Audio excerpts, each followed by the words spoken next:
مسلمان بنده دی هغه وی چې زما زړه د ګناهونو د وجنه تور شوی دی او زما په دې زړه کې نورانیت ختم شوی دی عبادت چې کوم اغم را باندې بوج وي کنه کو مجالسو کې کینم اغم را باندې بوج وي که مسجد کې کینم زړه ته می شیطانی وسوسه راځي زړه می دا غواړي چې یو سره ټونګه واچوم او بل سره ټونګه واچوم د مخ نورانیت مم ختم شوی دی د زړه نورانیت مم ختم شوی دی آیا داس یو علاج شته قران عظیم شان کې چې زما دا زړه په الله په نور باندې منور شي زما دا مخ چې د الله په نور باندې منور شي الله پاک زما په زړه کې نورانیت را پیدا کی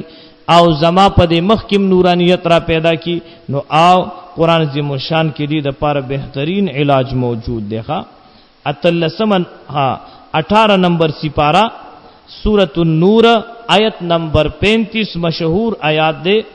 عام مسلمانانو تم دا یاد ویخا اللہ نور السماوات والارض مثل نوره کمشکات فیها مصباح المصباح فی زجاجہ الى آخره ترکم جی پورے وَيَضْرِبُ اللَّهُ الْأَمْثَالَ لِلنَّاسِ وَاللَّهُ بِكُلِّ شَيْءٍ عَلِيمٌ اگد آیات دے دق آیات چکم مسلمان بندہ روزانہ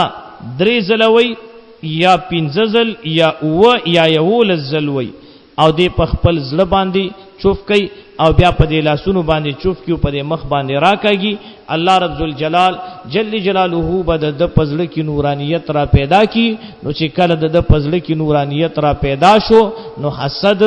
کینا عداوت بغض دشمنی طرفګنی دا ټول ارس بد د زړه نه بهر شي ځکه د زړه بد الله په نور باندې منور شي او دا قاعده دا ګوره دا قاعده دا چې کله زړه ګندوي نو هغه ته ګوره نور بیا نه داخليږي هغه ته د علم رڼا نه راځي کله چې زړه پاک شي نو د الله نور ورته راځي نو د دې آیات په ویلو سره زړه پاکيږي هغه ته نورانیت راځي مونږ تاسو دنیا کې ګورو کنه چې یو پلیټ ګندوي نو هغه کې مونږ تاسو ترکاری خوراک سکاک وغیرہ چو نه ولې نه چو مونږ دا ترکاری خرابېږي نو دا قرانګي چې زړه ګندوي نو هغه ته د علم رڼا نه راځي او زړه پس سره ګند کیږي د ټولو نه زیات د پکینه سره په عداوت سره او په بغض سره ډیر ګند کیږي الله پاک دې زمونږ استاد زړونه پاک کی نو دغه آیات چې کوم مسلمان بندوي